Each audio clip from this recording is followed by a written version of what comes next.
देखिए बेटा, आज का हमारा जो टॉपिक है वो है सरयू गद्य खंड का अध्याय 15। अध्याय का नाम है भारतीय संस्कृति। ये एक निबंध है, लेखक है बाबू गुलाब राय। सबसे पहले हम बाबू गुलाब राय का परिचय देते हैं। लेखक का बाबू गुलाब राय का जन्म 1888 में इटावा उत्तर प्रदेश में हुआ था। ये जो है छतरपुर जो रियासत है, उस छतरपुर रियासत के महाराज के प्राइवेट सेक्रेटरी रहे थे। बाद में आगरा के सेंट जॉन्स कॉलेज में प्रोफेसर भी रहे। ये बाबू गुलाब राय एक मननशील व्यक्तित्व के व्यक्ति थे। हिंदी के प्रख्यात आलोचक, निबंधकार एवं संपादक के रूप में बाबू गुलाब राय ने प्रशंसनीय साहित्य की रचना की। साहित्य संदेश नामक एक पत्र था, साहित्यिक पत्र था।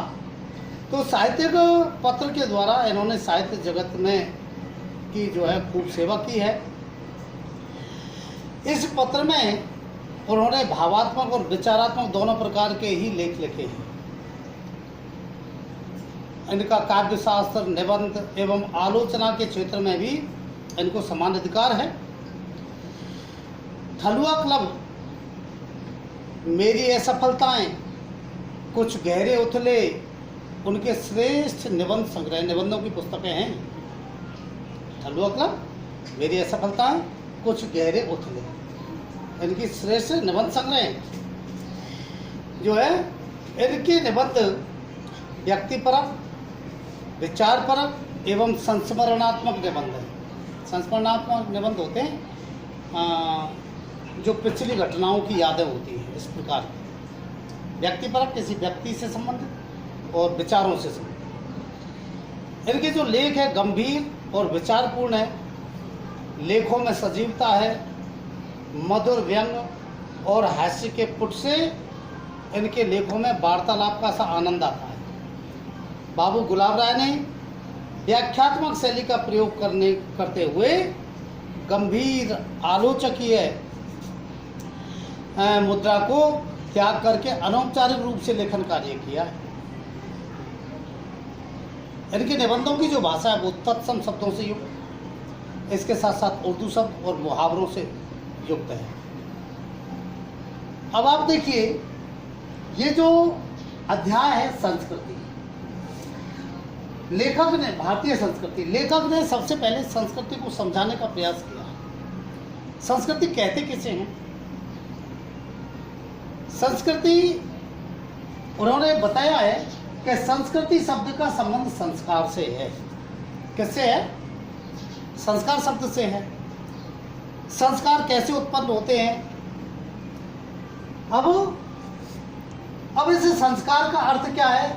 इसका अर्थ है संशोधन करना, उत्तम बनाना या परिष्कार करना, सुधारना, मांझना। जब विचार जो है सुधरते हैं, सोच सुधरती है, पूरी से संस्कृति बनती है। लेखक ने एक शब्द का उदाहरण दिया है, अंग्रेजी शब्द है कल्चर। कौन सा शब्द है? कल्चर शब्द है। वो कल्चर में जो धातु है वही एग्रीकल्चर में धातु है। कल्चर का मतलब होता है संस्कृति और एग्रीकल्चर का मतलब होता है कृषि। तो इसका अर्थ जो है एग्रीकल्चर में जो वही धातु है, इसका अर्थ क्या है? पैदा करना, सुधारना। संस्कार व्यक्ति के भी होते हैं और जाति के भी होते हैं। भाई एक व्यक्ति में भी कोई संस्कार होते हैं और पूरी मानव जाति में या बहुत से किसी देश की पूरी मानव जाति में, उनमें भी एक जैसे संस्कार हो सकते हैं। तो वो जो एक जैसे जो संस्कार होते हैं किसी देश में, उसी को संस्कृति कहते हैं। उदाहरण के तौर पर हमारा देश है, हमारे देश के जो लोग हैं उनमें माता पिता को प्रणाम करना, चरण स्पर्श करना, गुरुजनों की सेवा करना और जो है बड़े बुजुर्गों की सेवा करना, उनका सम्मान करना, ईश्वर के प्रति भाव रखना, भाई परिवार में परिवार के प्रति जिम्मेदारी का पालन करना, उनके अपने विचार हैं, अपने उनकी इस प्रकार की सोच है, ऐसे संस्कार हैं, तो ये हमारे देश की संस्कृति है। गाय की हम पूजा करते हैं, भगवान की हम सेवा करते हैं, पीपल का, तुलसी का जो वृक्ष है उसको हम जो है पूजनीय मानते हैं। हमारी जो सोच है उसमें पवित्रता है, अहिंसा है, ये हमारे विचार है। तो यही हमारी संस्कृति है। जो संस्कार बने हैं वो संस्कार पूरी जो देश की संपूर्ण मानव जाति के जो संस्कार हैं वही क्या है, संस्कृति बन गई। जातीय संस्कारों को ही क्या कहते हैं, संस्कृति कहते हैं। जातीय संस्कारों को ही संस्कृति कहते हैं। संस्कृति एक समूहवाचक शब्द है। कैसा शब्द है, समूहवाचक शब्द है। मतलब क्या, एक ही व्यक्ति की कोई संस्कृति नहीं होती है, संस्कृति बनती है पूरी मानव जाति की, संस्कृति बनती है किसी देश की विशेष जाति की। तो इस प्रकार से इसीलिए ये समूहवाचक शब्द है कि एक व्यक्ति की नहीं होती संस्कृति, समाज की होती है। जलवायु के अनुकूल रहन सहन की विधियां और विचार परंपराएं जाति के लोगों में दृढ़मूल हो जाने से जाति के संस्कार बन जाते हैं। भाई जैसा जलवायु है उस जलवायु के अनुकूल ही व्यक्ति के विचार बनते हैं, उनके खान पान बनता है, उनका पहनावा बनता है। ये विचार उनमें ऐसे दृढ़मूल हो जाते हैं कि वो आने वाली पीढ़ी भी उसी प्रकार का पहनावा पहनती है, उसी प्रकार के विचार रखती है, उसी प्रकार के कार्य करती है।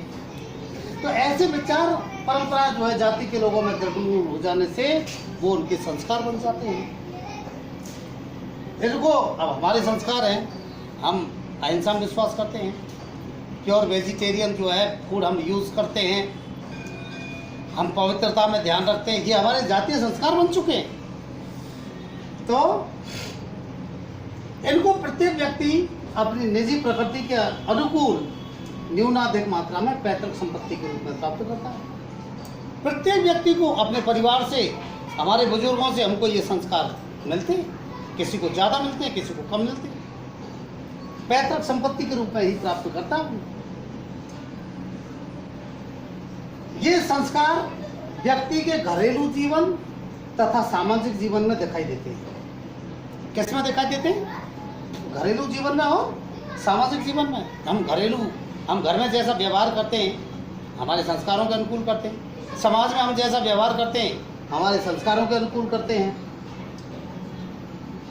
मनुष्य अकेला रहकर भी इनसे छुटकारा नहीं पा सकता, क्योंकि हमारे संस्कार हमारी आत्मा से जुड़ जाते हैं। जब आत्मा से जुड़ जाते हैं तो हमारे संस्कार फिर अकेले होते हैं। हम अकेले होने पर भी हम इस प्रकार का ही व्यवहार करते हैं, ऐसे ही हम कार्य करते हैं, हमारी संस्कृति के, हमारे संस्कारों के अनुकूल ही हम कार्य करते हैं। मनुष्य ये संस्कार दूसरे देश में निवास करने पर अथवा दूसरे देशवासियों के संपर्क में आने से कुछ परिवर्तित भी हो सकते हैं और कभी कभी दब भी जाते हैं। मान लो हम यहाँ से अमेरिका चले गए तो वहाँ दूसरी संस्कृति के लोग हैं, वो उस प्रकार का व्यवहार करेंगे। हो सकता है हम हमारे अनुकूल हम व्यवहार करें, लेकिन उनके साथ में ज़्यादा संपर्क में रहने पर हमारे पर्सनल जो संस्कार हैं दब भी सकते हैं। कभी कभार बिल्कुल भी जो है दब जाते हैं, कई बार कम पड़ जाते हैं। किंतु अनुकूल वातावरण प्राप्त करने पर फिर उभर आते हैं। फिर इन संस्कारों को अनुकूल वातावरण मिलेगा, वे संस्कार फिर उभर आएंगे। अपन के एक अध्याय है, उसमें एक व्यक्ति अमेरिका में रहता है, तो वो अमेरिका में अमेरिका के लोगों की तरह ही व्यवहार करता है, और वो यहाँ आया, एक यात्रा वृत्तांत है वो जो है तो उसमें वो व्यक्ति यहाँ आने पर जो है कैलाश मानसरोवर की यात्रा करता है। कैलाश मानसरोवर की यात्रा करने पर उसे वही संस्कार दोबारा उत्पन्न उसमें हो जाते हैं, और वो भगवान के प्रति बड़े श्रद्धा से जो है नमन करता है। तो वो है अपने मित्र से कहता है कि मुझे ये जो भावनाएं हैं ये वहाँ कई बार इनकी कमी रहती है, कई बार इनकी कमी हो जाती है। कारण उसका क्या है, क्योंकि मैं उनके संपर्क में रहता हूँ तो वहाँ के संस्कार अलग हैं, हमारे संस्कार अलग हैं। संस्कृति का बाहरी पक्ष भी होता है। अब संस्कृति का बाहरी पक्ष क्या है? हमारे क्रियाकलाप, हमारे आचार विचार, ये बाहरी पक्ष है। ये दिखाते हैं, हमारे आचार विचार दिखाते हैं कि हमारी संस्कृति कैसी है। हमारा बोलना, हमारा व्यवहार करने का तरीका ये दिखाता है कि हमारी संस्कृति कैसी है। और आंतरिक पक्ष भी होता है। आंतरिक पक्ष है हमारी सोच।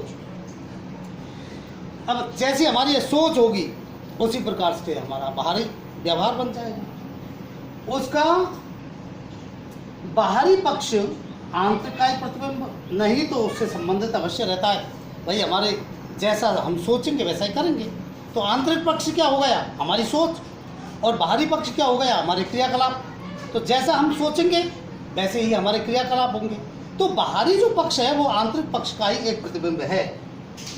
अगर प्रतिबिंब नहीं है तो उससे संबंधित जरूर है। हमारे बाहरी आचार विचार हमारे विचारों और मनोवृत्तियों के परचायक होते हैं। हमारे बाहरी जो आचार हैं वो हमारे आंतरिक विचारों के और हमारी सोच को ही प्रकट करने वाले होते हैं। संस्कृति एक देश विशेष की उपज होती है, पूरे देश की एक उपज होती है। तो हमारे देश की संस्कृति कैसी है? इस संसार में, इस दुनिया में सबसे अच्छी जो संस्कृति है वो हमारे देश की संस्कृति है, हमारे देश के लोगों के विचार हैं। मैं समझता हूँ भारतीय संस्कृति से पवित्र और उच्च स्तर की संस्कृति दुनिया में कहीं भी नहीं है। उसका संबंध देश के भौतिक वातावरण से होता है। जैसा वातावरण होगा उसी प्रकार का वहाँ का पहनावा, वेशभूषा वो बन जाएगी। और उसके पालित, पोषित और परिवर्तित विचारों से भी होता है। कैसे विचार हम पाल रहे हैं, कैसे विचार हमारे चल रहे हैं, कैसे विचारों को पोषण मिल रहा है, हमारे बुजुर्गों ने कैसे विचार रखे, उनके विचार हम में आएंगे। तो इस प्रकार से ये पालित पोषित विचार हैं, तो इनसे भी उसका संबंध होता है। इस प्रकार से आज हमने यहाँ तक संस्कृति के बारे में आपको समझाया। इसके बाद पढ़ाएंगे आपको कल।